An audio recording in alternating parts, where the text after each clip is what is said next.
1915 সালের 9 সেপ্টেম্বর উড়িষ্যার বালাসোরের কাছে এই বুড়িবালাম বা বুধাবালাং নদীর তীরবর্তী জঙ্গলেই বাংলার স্বনামধন্য বিপ্লবী বাঘা যতীন ওরফে যতীন্দ্রনাথ মুখার্জি এবং তার 4 সহযোগী সেই সময় প্রবল পরাক্রমশালী ব্রিটিশ ঔপনিবেশিক বাহিনীর বিরুদ্ধে সামান্য কিছু অস্ত্রশস্ত্র এবং গোলাবারুদ নিয়ে এক ভয়াবহ অসম যুদ্ধ করেছিলেন।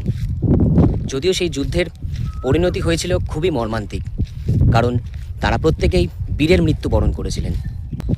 সত্যি ইতিহাসের পাতায় যে কাহিনী পড়েছি, আজ সেই জায়গাকে নিজে চোখে দেখছি, আর সেই ইতিহাসের কথা ভাবলে রক্ত কিন্তু গরম হয়ে ওঠে এবং সেই সমস্ত বিপ্লবীদের জন্য বুক গর্বে ভরে যায়, কারণ তাদের স্বাধীনতা সংগ্রামের ফলেই কিন্তু আজ আমরা এই স্বাধীন ভারতবর্ষের মাটিতে দাঁড়িয়ে থাকতে পারছি।